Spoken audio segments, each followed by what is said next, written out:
Well, good morning, everybody. It's Friday morning, and it is a lovely day in Yuma, Arizona. And I am going to talk about what I think is a really interesting topic. Oh, and people are popping in. Hi, Brian. How are ya? Hey, Jake. How are ya? How are those girls of yours? I hope everything is going good. Um, Brian, I'm liking what you're adding in your channel and on Facebook and everything. So it's very interesting. Christy, good morning. How are you? Now, our very first person that was in here this morning was Hell House Paranormal. Interesting name. Mary, how are you? And this morning, I thought such an interesting topic on how to make income on your homestead. You know, and I think it's broader than just how to make income on your homestead. I think it's how can we make extra income no matter what our situation is. Jason, how are ya?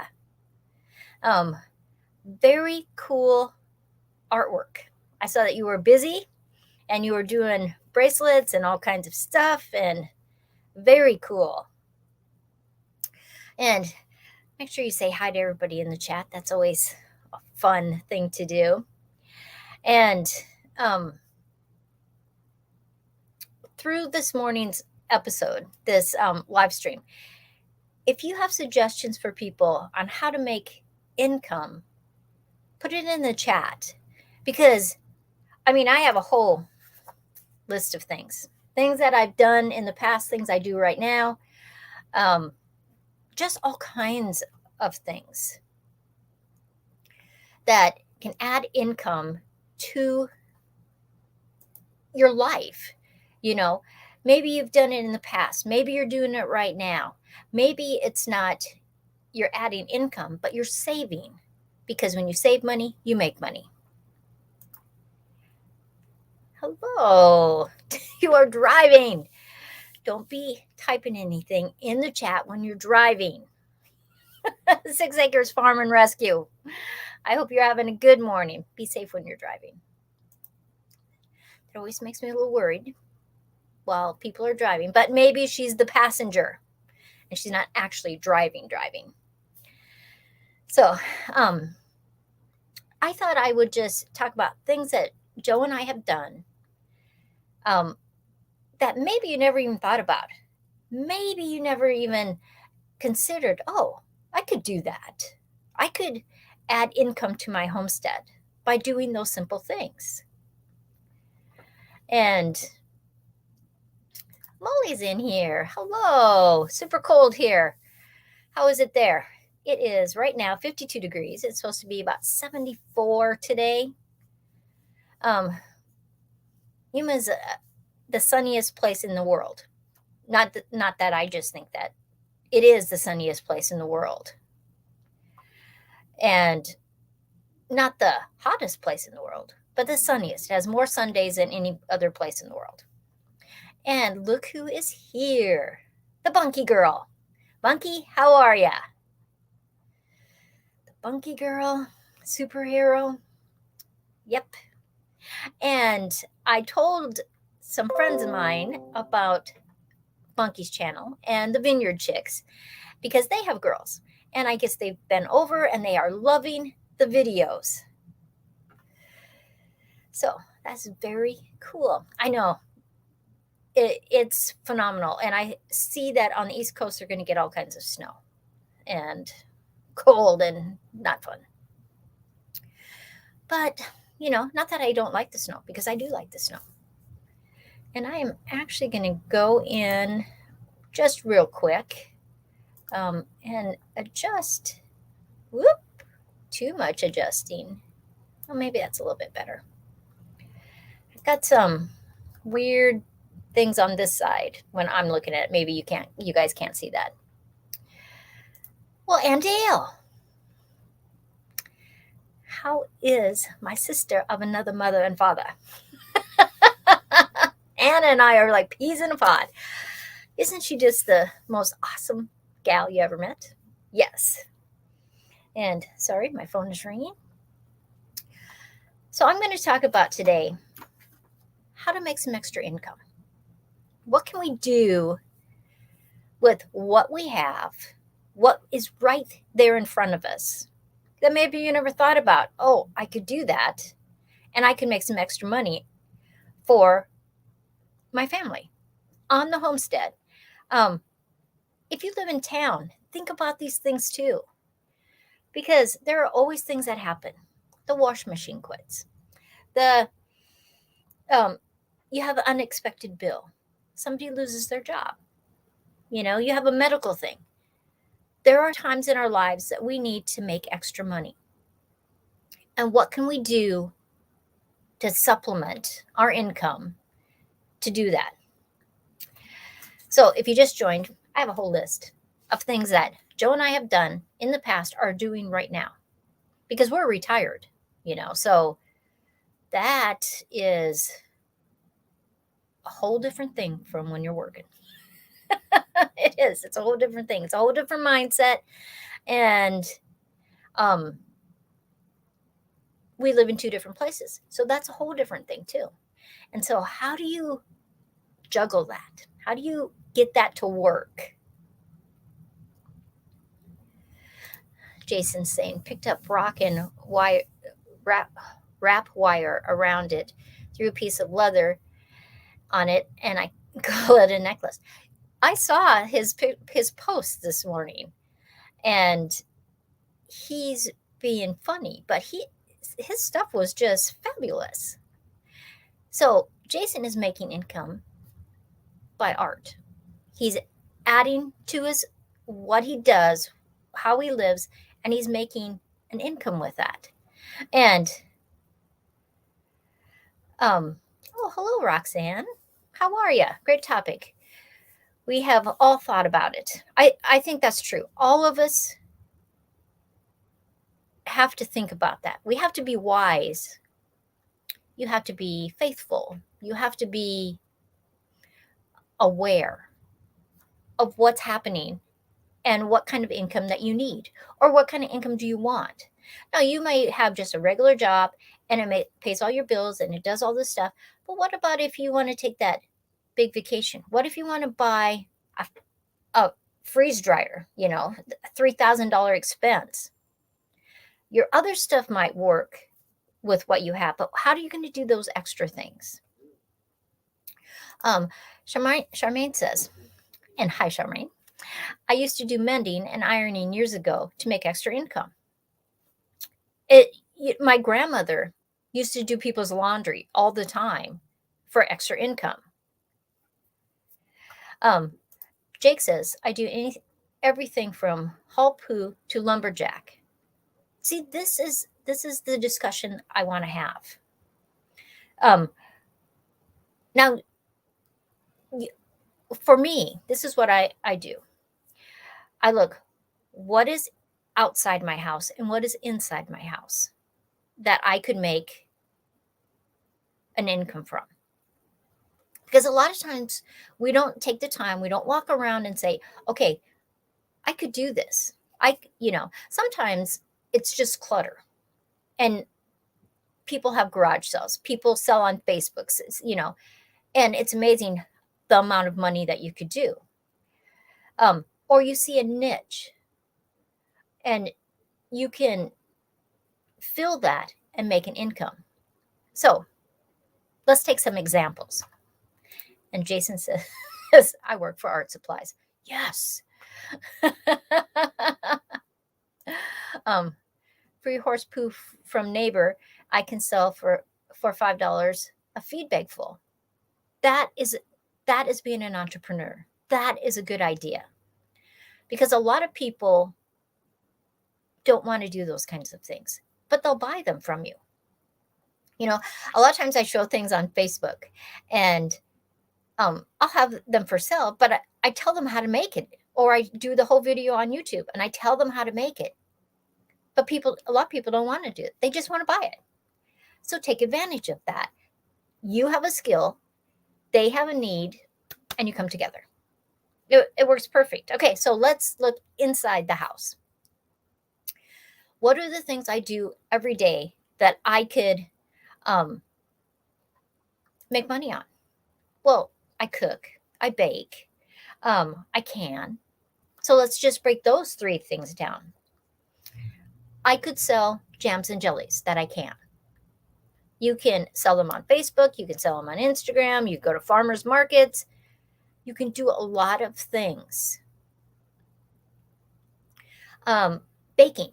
I have sold hundreds, literally probably thousands of loaves of banana bread, pumpkin bread, zucchini bread. The zucchini I grew. Cooking.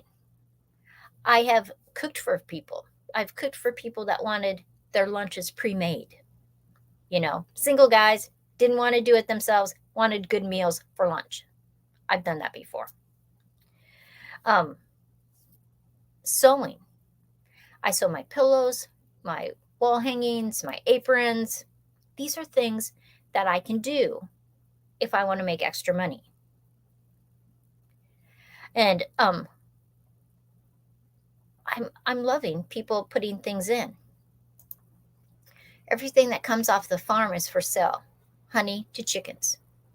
Okay, let's move outside for a little bit. Let's talk about that.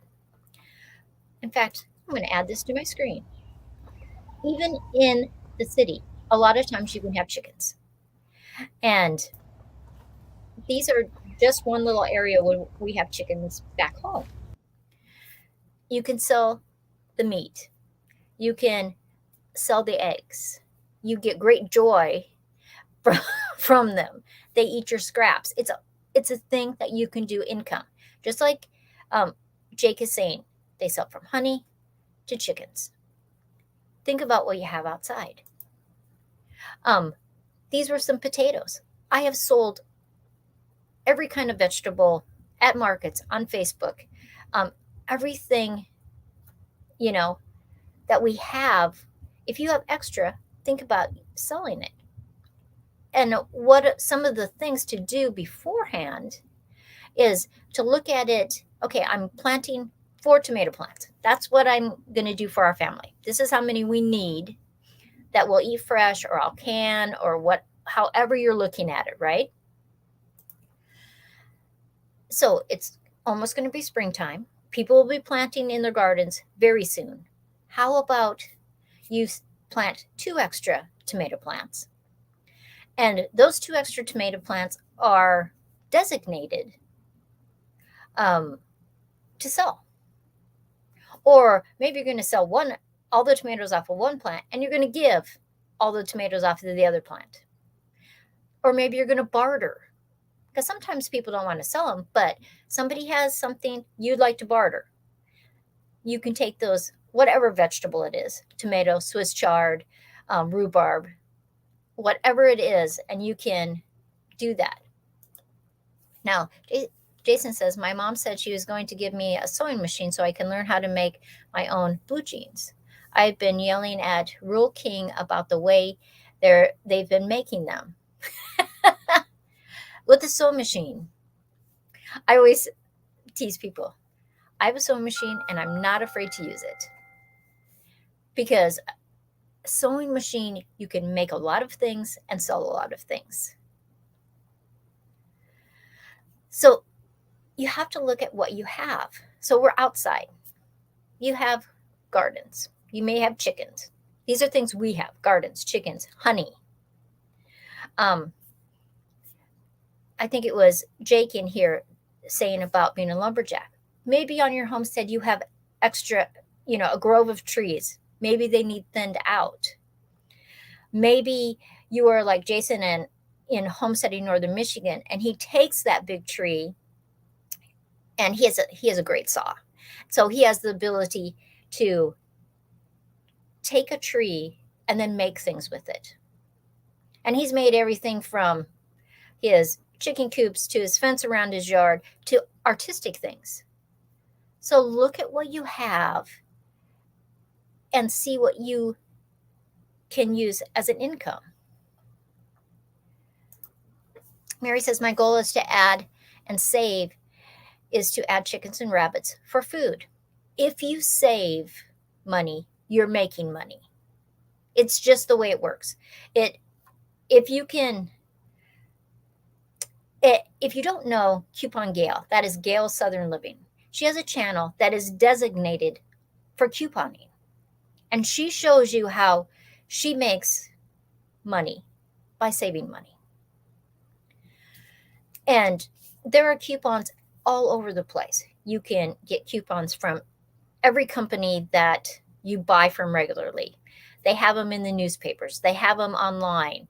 You can save money and you make money that way. And Tina Ladybug is in here this morning. How are you, Tina? Tina, we're talking about how to add income to your homestead. Or if you live in town, how do you add income to your life? You know, you may not have homesteading things, but you can be really surprised of what, when you look around your house, how when you look around outside, what you can do. Now, this was a bumblebee. I was in the park. I took this photograph, and I actually have made income from this. I have made greeting cards, postcards, canvas prints of them, of this bumblebee, and sold them. Not just a few, I've sold a lot of them. So you just have to be aware of your situation. And this photograph was just taken from my phone. It wasn't like I went out and purchased this huge camera. Your phone can help you. Not only with like a photograph that you're going to turn around and make greeting cards with, but it can also help you when you go to sell, because a good photo will sell what you're trying to sell much better than a bad photograph. And phones now have just fabulous cameras. Now, these are pumpkins that I made, and I've sold lots of those pumpkins. I decided to invest in what they call an Addy knitting machine, and I have sold tons of stocking caps and pumpkins. You can make scarves, you can make dish rags, you can make blankets. So sometimes you invest in something, but how did I pay for that? I sold other things so that I could purchase it. So it didn't come out of our budget. So sometimes you have to look at things you're going to invest to make money in the long run. But you always have to be careful not to take money from your budget to do that. So you have to figure out ways to do that. Now, one of my easiest ways through my whole life, if I needed to do something, if I needed to raise money quick, was posting on Facebook or having a garage sale. Now, I have a theory with garage sales. In my garage sales, everything is $1. Not just some things, not just the little things, everything is $1. And everybody back home knows that when I post that I'm having a garage sale, everything is $1. This is my theory. My theory is that people only have X amount of dollars to spend at a garage sale. So they're going out Saturday morning and they have $20 or $30 in their pocket, right? Now, if something is $5 or $10 and they're back and forth and they just don't know for sure if what might be at the next garage sale, they may not purchase that. But if everything is $1, I've sold everything all the way up to TVs for $1. Tables, just things that were worth $40, $50 or more for $1. Because my thinking is they look at that and say, if I don't buy that right now, it's not going to be here later. I'm not going to be able to come back later. And you don't have to mark anything. You advertise that everything is $1. And your garage sale, rummage sale, whatever you'd like to call it, will be so packed with people, you won't even know what to do. And I think I missed Rebecca. Hello, Rebecca. And also Doug. Oh, Doug, what am I drinking out of? Commander Bacon. That's right. Doug sent this for me for Christmas, and look at there. Now I don't have the lid on because the tea is so hot. It was like, yeah, I have to let it cool down a little, but it does come with a lid. But I'm just letting it cool a little bit because it was so hot. In fact, Doug, I have to tell you, I can put hot tea in there, and I tested it the other day. About 8 o'clock in the morning, I put hot tea in there, and at 8:30 at night, 12 and a half hours later, it was still warm. I mean, it wasn't hot, but it was still warm. And I thought, that is a good cylinder, a good tumbler. So Doug, once again, thank you for that. And everybody's saying hi. Doug says, yeah, hot tea doesn't cool down in that tumbler. Oh, man. I mean, I can't even tell you how many times I've burned my tongue. But I love it. So Doug's, I put my hot tea in. And then Rick from Lala Farm sent me one that has their logo on it. And so I've been putting my lemonade in that. So I get to use both of them all the time, almost every day. So thank you so much for that, Doug. I appreciate that you sent that to me. Okay, so we're talking about income. We're talking about how we save money. Now, with my garage sales, everything's $1. Everybody in Gillette that has ever come to my garage sales knows everything's $1. Being the theory that they know if they don't buy it right then, they're not buying it. So you have all this stuff you put onto your garage sale, and you're hoping that you will make $300, $400. I have never had a garage sale that I didn't make at least $1,000 because everything is $1. And, you know, people start to haggle with me, and I'll say, everything is $1. I don't haggle. Everything is $1. If you don't want it, somebody else will drive up here and they will buy it. And they do. And so that's my theory of a garage sale. Take it, leave it, totally up to you. But I actually have people that will send me messages and say, Sandy, when are you going to have another garage sale? And actually, when we go back home, I plan on actually going through room by room by room. And each weekend, I'm going to sell everything I don't want in that room for $1 because I'm simplifying my life. And I expect to make probably about $10,000 this summer from selling at garage sales, my garage sales.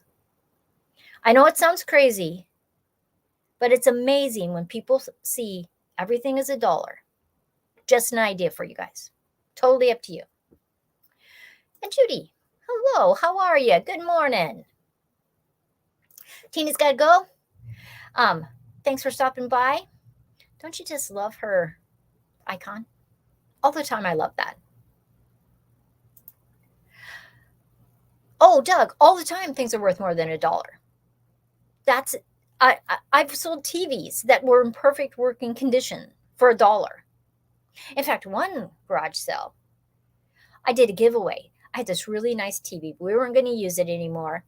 It was a flat screen. It was perfect for like in your kitchen, your bedroom, or a craft room, you know. But I just wasn't going to use it anymore. And so I just did a raffle. It cost you $1. Because that TV was worth a couple $100. And I sold so many tickets.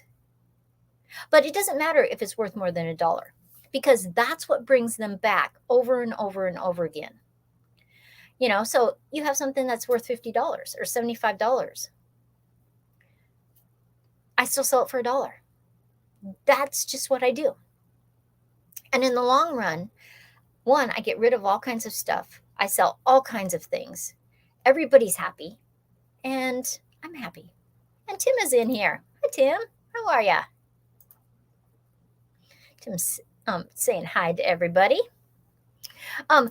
It was just something I thought, because that one, that TV was worth a few $100s.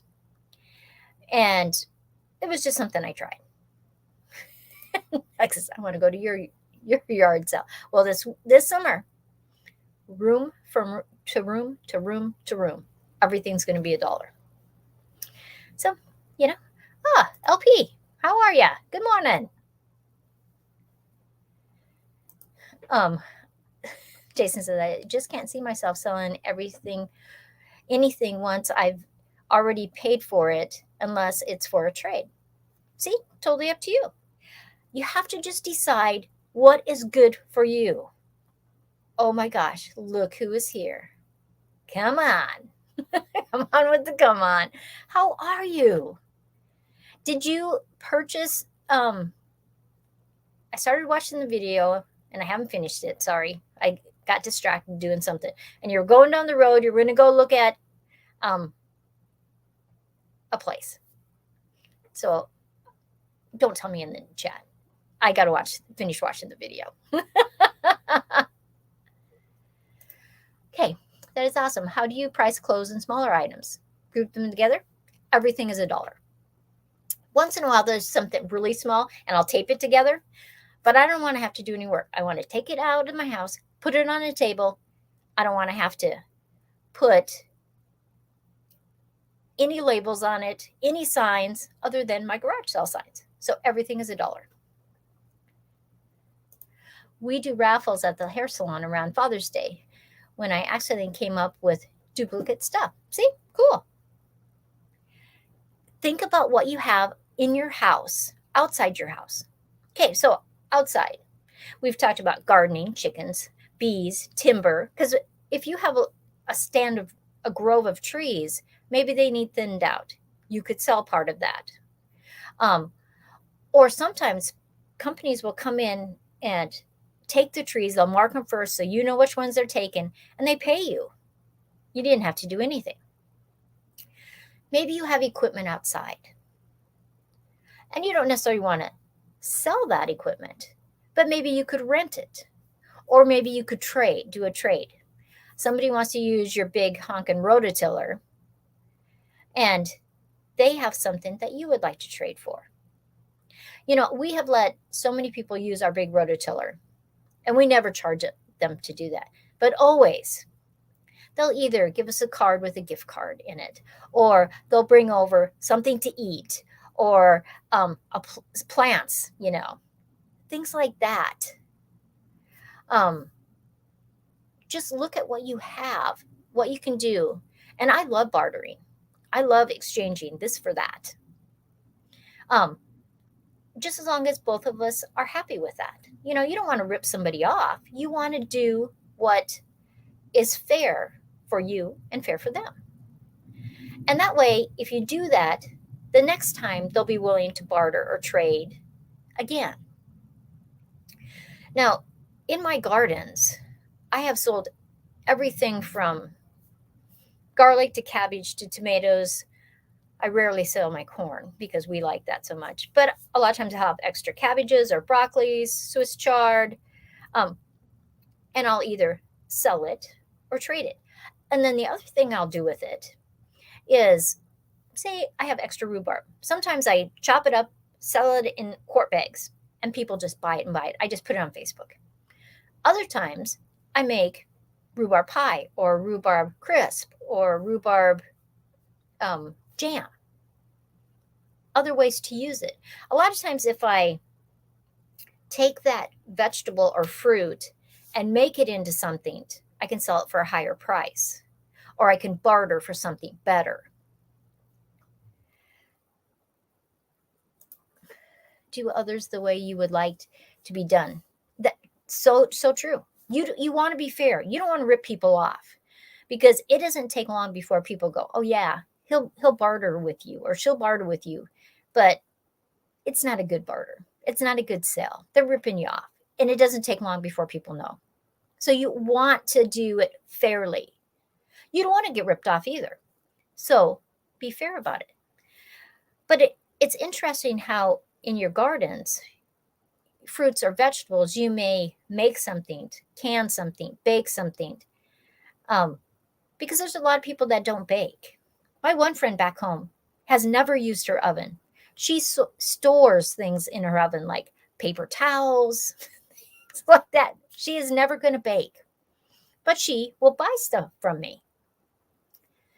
So be fair to everybody. You know, Doug says, I'm too much of a hoarder to get rid of stuff. It can be hard to get rid of stuff. And I like stuff. I like stuff being around me. I like going, oh yeah, I have that already.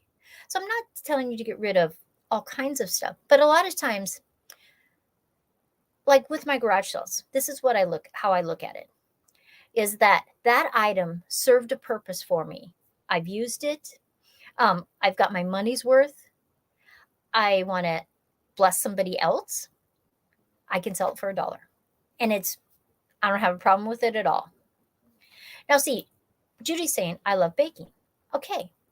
So what could you bake that you could put on Facebook? Maybe you make banana bread. Maybe you make pies. You make cakes, rolls, different things.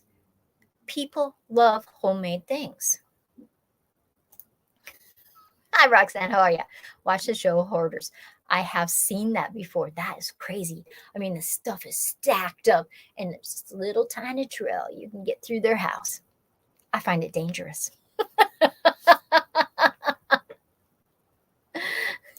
Okay, Doug loves bacon. That's because he is Commander Bacon. Oh, yeah, Commander Bacon. Oh, that's hot. Hot, hot, hot, hot. Jake says, if you spread it out over a few acres, is it still hoarding? Doesn't look like hoarding. But are you going to use those things? Sometimes you look around your place and am I ever going to use that again? Sometimes we're wrong and we wish that we would have kept it, but it's okay. We went to a local restaurant and one of the people that were on the hoarder show was in the restaurant. Oh my gosh. That would be just so weird. See, this is a problem about reality TV. It's like they always make it very extreme. Well, hoarders are extreme, but all those different shows. And then you're out in public and people will recognize you. That would be so weird. So weird, Duck. Okay. How else have I made money or can I make money? Maybe you have a skill that you could teach or tutor. Like when the kids were younger, I tutored kids in math because math is one of those things that I love math. And so it was real easy for me because I kind of have a heart of a teacher anyway, because I like to teach. I have taught gardening classes. I've taught people how to sew mittens. I've taught people how to paint. There's a lot of things that you have a skill for that somebody wants to know. Sometimes people want you to tutor them. They want you to be their mentor. Sometimes you do that for free. Sometimes you do that and make an income from it. Those things are totally up to you, and it's totally dependent on the situation. Jake says, scrapper, hoarder, collector, prepper. I don't throw anything away. Maybe you don't throw anything away, but are there things that other people could use and that you could make an income from? So it's sometimes just the way you look at it. Hi, Teresa. Good morning. How are ya? And Pathways Homestead is in. Hello. How are you? So you could be a teacher or a tutor, and that may be something that is like your job. Depending on what you do, maybe there is stuff that you could do to help somebody else, a skill that you could teach. So Jason and Doug, They don't want to get rid of anything, but you can add income by other ways. You know, Shelly has a beautiful garden. She has lots of herbs. She could turn around and sell those herbs, or dry those herbs first and sell those herbs. There are things you can do.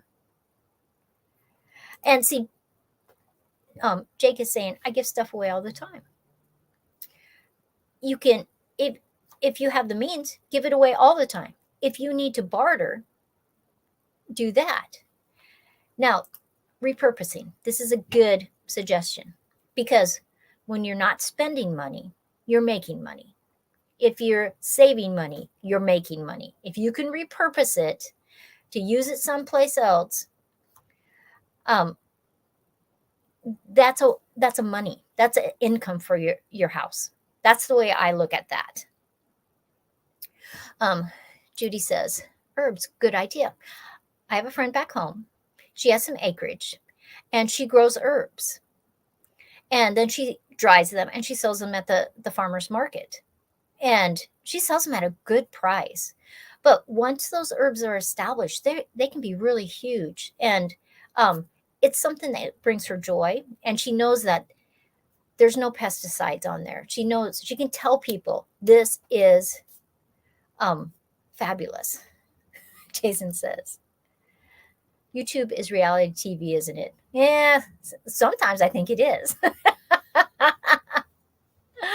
But I think sometimes those reality TV shows, that there's always that conflict. Every episode, there's that conflict. And it's like, in YouTube, a lot of times there's no conflict. So that's always interesting. Now, maybe you have a hobby. Maybe, like for me, one of my hobbies is my fused glass. In fact, let me show you. Today, it's hearts that are going up. You think of that little heart. Okay. And what about this little heart? It's like a butterfly. I made it with 2 hearts. Anyway, that's the video for my fused glass channel today. There's a whole bunch of hearts. In fact, I made little heart steaks. That's kind of hard to see. But it's a steak to put in a plant. So that's kind of fun. Oh, Shawnee's here. Hi, Shawnee. How are ya? I hope everything's going good and it's not too cold up in Vancouver. Rainy, things like that. Oh, thanks, Doug. They're totally fun. And I got my stand done for my pears that I did the other day. See, these are things I can turn around and sell. I have a bunch of jewelry in the kiln right now that is extremely funky. It actually, I was doing a project and it didn't work the way I thought it was going to work. It was some stuff I was trying, because you have to experiment. But there was part of it I didn't like at all. You're a pair of pears. You're a pair of pears. Doug. But other parts of this project, it was just so crazy and funky what the glass did. And I thought, oh, I'm going to slice that all up and make necklaces out of it. So they're in the kiln. So I'll show those later on this weekend or at the first part of next week. Were you always organized, or was there a time when you weren't? I don't know. Sometimes I feel like I'm not organized, but I'm a list maker. I love lists. And like I had to show you guys how I had to redo that closet in my art room here, because I had been busy and that stuff just got pushed in there. So sometimes I'm not organized. Sometimes I have to go, okay, stop. We have to get that organized, because I don't like having things and not being able to find things, because then it wastes my money. Or not waste my money, waste my time, waste my money. I'm thinking about income. But I like going through things and going, okay, I don't use that anymore. I don't, I just don't need that anymore. What can I do? First, I'm always going to see if my kids want something, because they're your kids. So, Doug says, you would really not like my shop. I bet you I'd love your shop. Having a lot of things does not bother me, I like things. I like having things at my fingertips that, okay, this is the project I want to do. I like that. I think, Judy, I have to agree. You waste your money if you can't find something, you buy something else, and then you find it later. Then you have two. That's totally true. Time is one of those limited things. You can't buy it, barter it, or order it. Yeah. Pathways Homestead says, sorry if I miss you in the comments. I'm cleaning and listening. You just go ahead, girl. Clean. Doug says, it's a scattered mess. I can't find anything. See, that is hard for me, Doug. That if I can't find something and it takes me 2 hours to find something. The hard thing about living in two different places is that, one, something will be up in Wyoming and I need it down here. And then you have to decide, okay, is it worth the money to have to go buy that again? If it is, I'm going to look for it on sale. I'm going to look for it at a secondhand store. Or if it's something that really I want it to last a long time, I don't mind paying the full price for it. LP says, I have a terrible habit of always thinking, get rid of that. Well, yeah, but I could do something with that. Yeah, it's a fine line between getting, because you don't want to get rid of all your stuff. I'm not saying stuff like that. I'm just saying, if you need some extra income, what can you do to make that? And sometimes it is getting rid of something.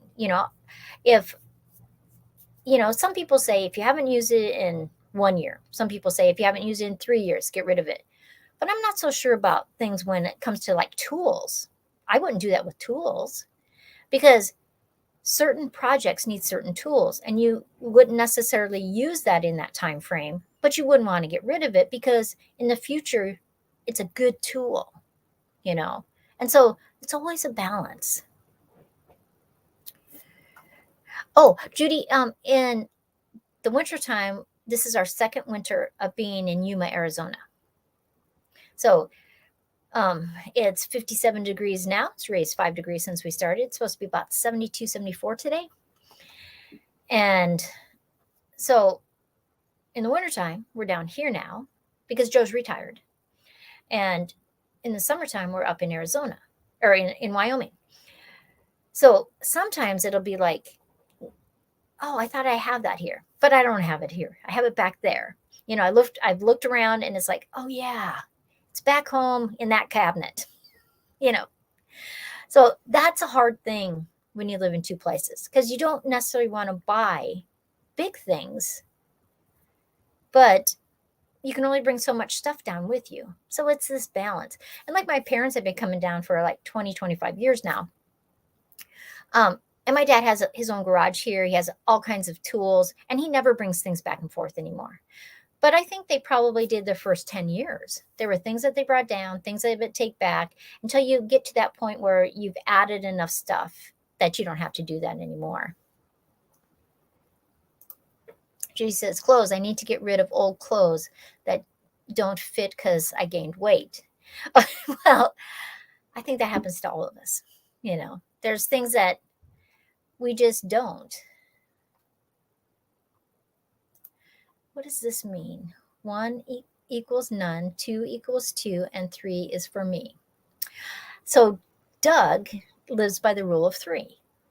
And I think that's totally okay. There's a lot of things that having multiples can be good. And that's a whole different point of being prepared. And so that it's an interesting balance, because I'm not at all saying you should get rid of all your stuff, because I'm never going to do that. Why would I do that? I don't want to do that. And Mary's leaving us because she has to go do her chores. Roxanne says you're in Maricopa. We have a son that lives in Phoenix, and we have a grandson that lives there. So, and Maricopa is just below Phoenix, and it's a beautiful area. So different times we go over to Phoenix. And see, this is a good idea. Anne is talking about lunch and learn. We have done that with the Master Gardeners. Where is her comment? Oh, she's cooking lunch and learning, because right here it's 10 o'clock, but where Anne is, it's lunchtime.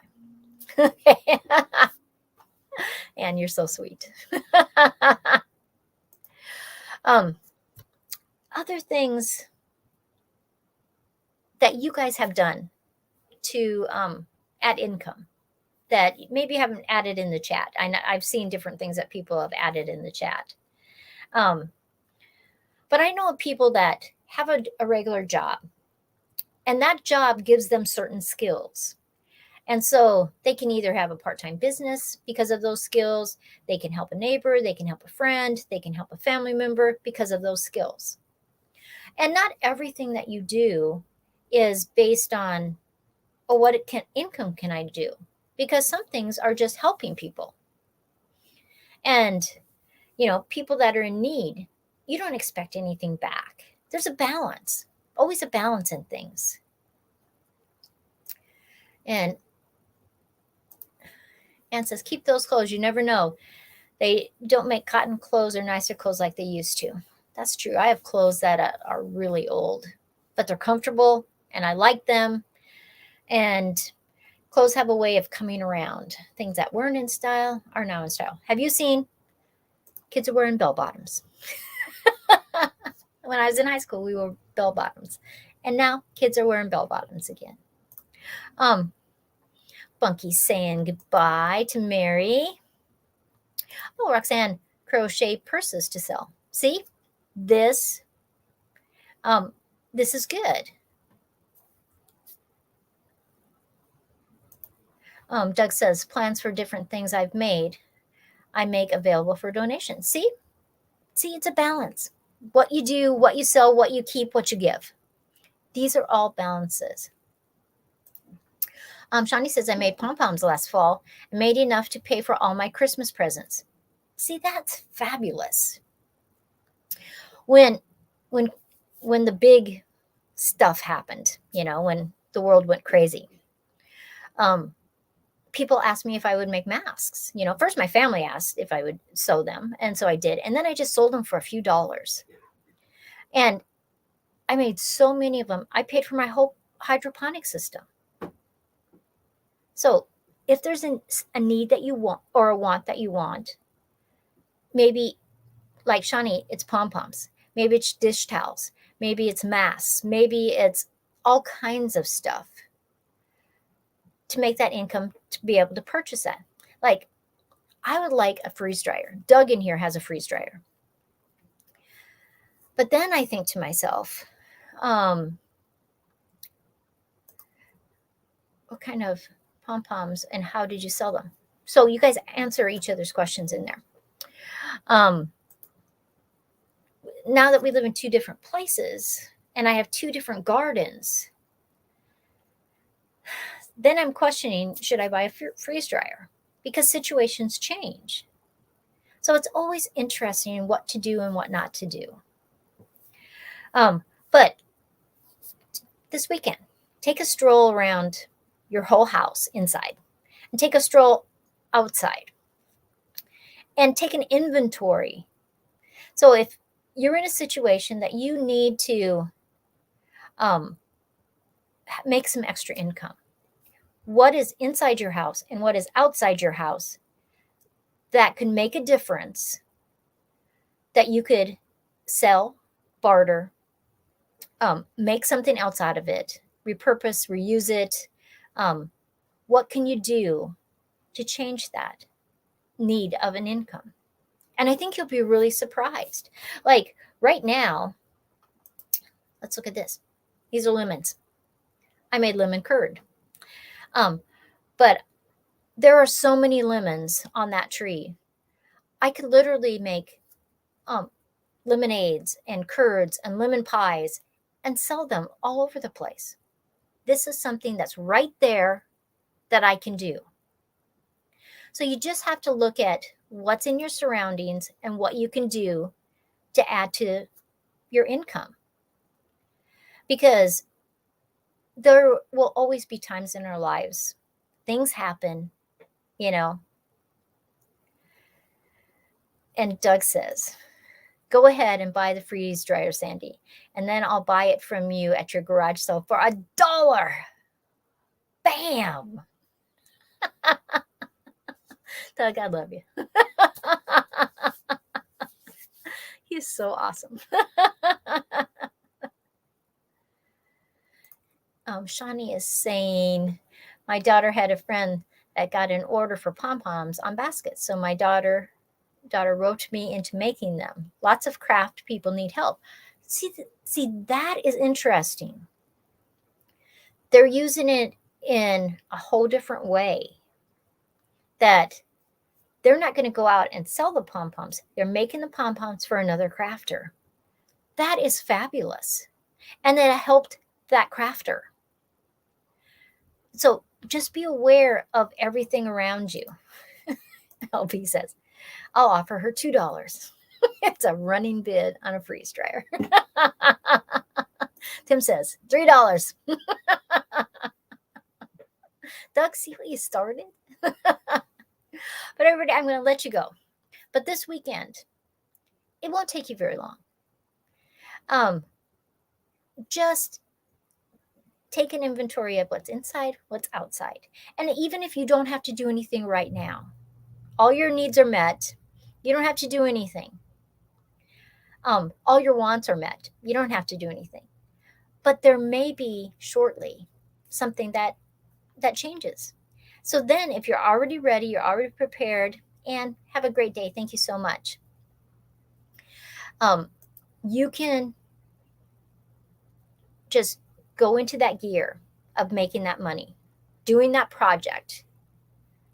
Shawnee says, if you cruise the craft fairs and get to know people, they can subcontract some stuff to you. You know, Shawnee, I have never thought of it that way. Because I go to craft fairs all the time. I rarely buy anything because I go, oh, I could make that and do this little bit of a twist. You know, that is such a great idea, that there are things that I can do and I can make that may help a crafter. I just think that is a great idea. Doug says he's not a hoarder. He's a collector. You go, Doug. But everybody, I'm going to let you go. It's almost an hour. $15 in a trade because I know how much they're worth. Doug, you are way out. You only were going to give me $1. And LP is going to give me 15 in a trade. Well. But everybody have a wonderful weekend. My video up later today is the worst pests in your garden. And everyone has them. It doesn't matter where you live, what continent you live on, everyone has this pest. So that's what my video is later on tonight. And my heart video will be up this afternoon on fused glass artwork. And I'm going to see all you guys later. Thank you so much for stopping in and giving great ideas on the chat on things that you do. I just so appreciate it. Monday night is my next live, and it's the last day. What's next for the year 2022? I'll see all you guys later. Thanks, everybody.